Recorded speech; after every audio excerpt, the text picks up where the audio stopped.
Here's an article in the Hill online newspaper entitled Bernanke warns lawmakers nation headed for massive fiscal cliff. This probably doesn't come to much surprise to anyone, at least I hope it doesn't, because basically it's the same song, different dance. But I must say that he is stating it in a more direct and emphatic way. Usually it's a little bit more sugar-coated.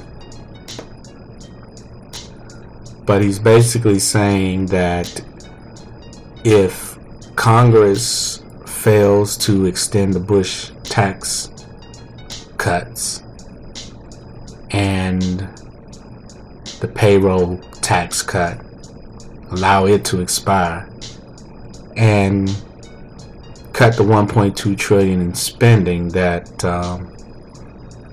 they are supposed to be forced to cut as a result of the failure of the super committee to come up with some other plan or solution.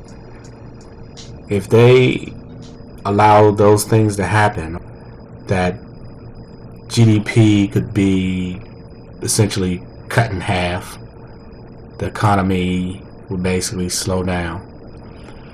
He says that GDP growth in 2013 could be down from 2.6% to 1%. And he actually makes reference to the EU, and I think Greece specifically in this article, basically indicating that some of the same things that's happening to them, if we don't be careful, it could happen to us.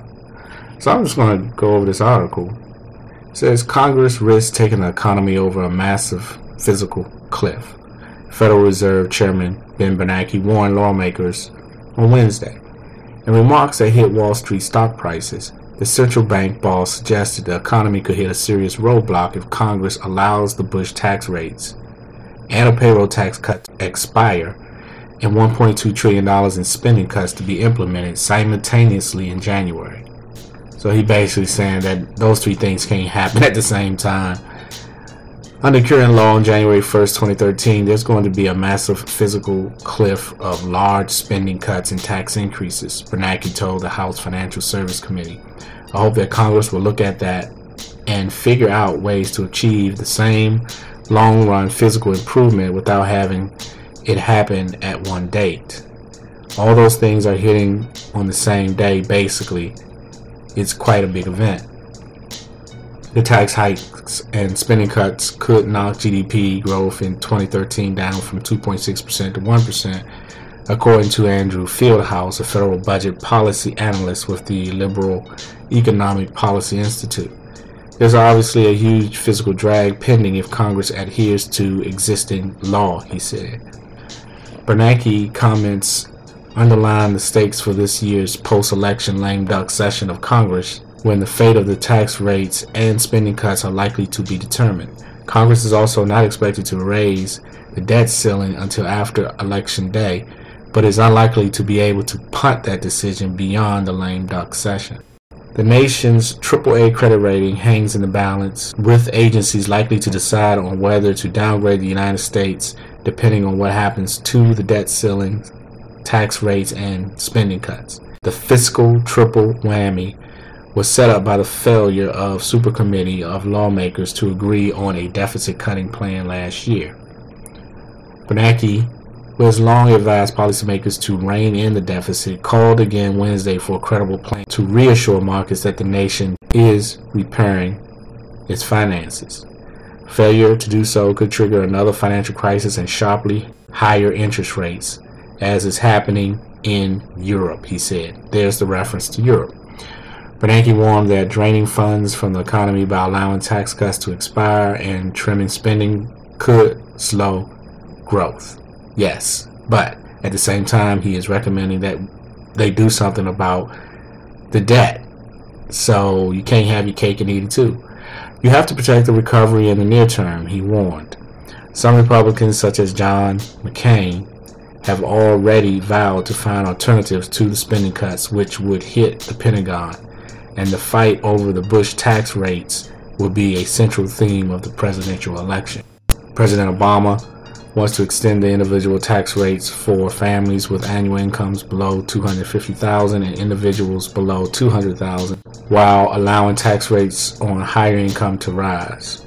Republicans want to extend all the Bush-era rates. Congressional Democrats are increasingly embracing $1 million in income as the right threshold above which higher income taxes should kick in. Obviously, the Speaker is opposed to the massive tax hike that Washington Democrats have engineered for the end of the year. Michael Steele, a spokesman for House Speaker John Boehner, said Wednesday. While economic conditions have improved and unemployment rate has fallen, Bernanke warned that the labor market is still far from normal. The unemployment rate remains elevated, long-term unemployment is still near record levels, and the number of persons working part-time for economic reasons is very high, he said. Underlying data suggests that economic expansion is uneven and modest by historical standards, and Europe's debt crisis remains a persistent threat to the U.S. recovery, he said. The Fed has lowered interest rates effectively to zero and vowed to keep them there through the end of 2014 in response to those challenges, but Bernanke suggested there is little more the central bank can do. Can't lower the interest rates any lower than zero, and by him making that statement, he's also suggesting that printing money is no longer a viable solution or option, and in my opinion, it hasn't been for a long time now. Monetary policy is not a panacea, he said. The long-term health of the economy depends mostly on decisions taken by Congress and the administration. Bernanke acknowledged the difficult policies of taxes and spending cuts. These criticisms are easy for me to make, he said. I don't have to deal with the politics.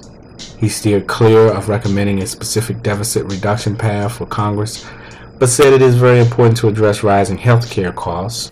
Red flag, repeat, but said it is very important to address rising health care costs and that the economy would benefit from a clear plan from Congress to reform the housing market. That's easier said than done.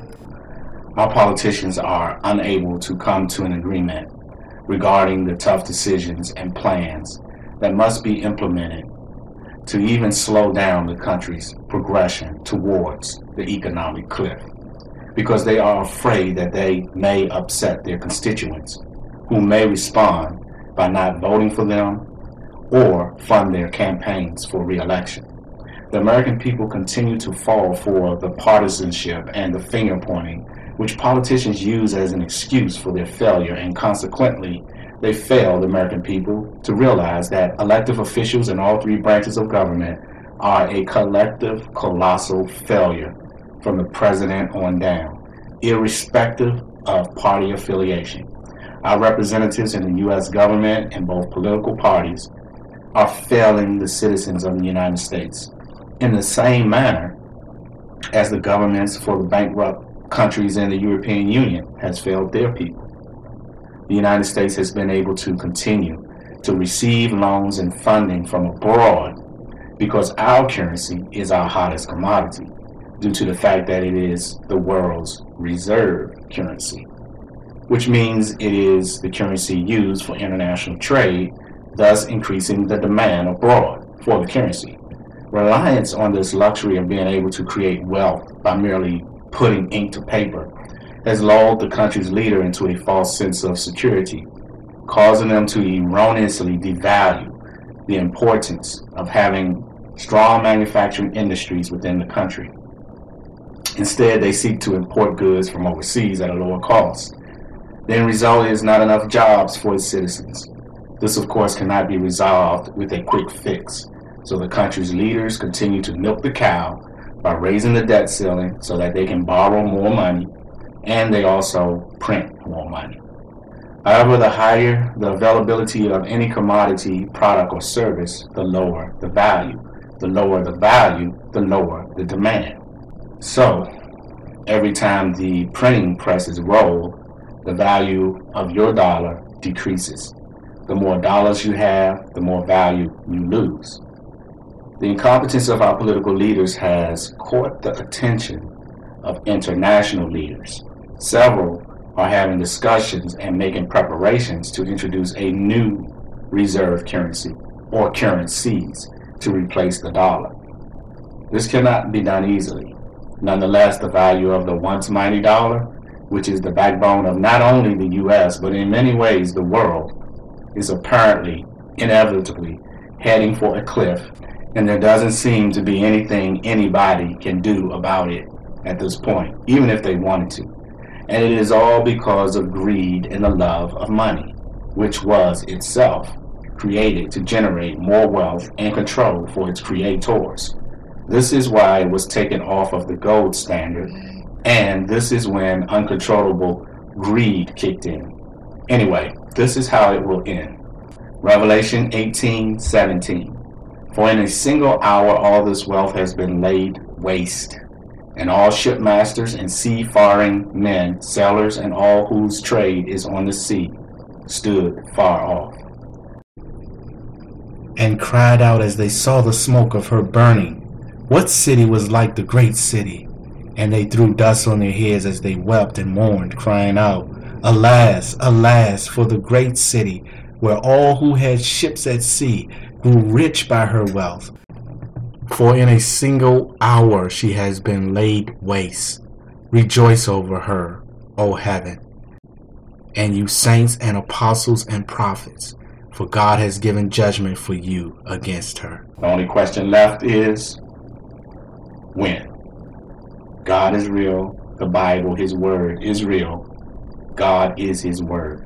John chapter 1, verse 1.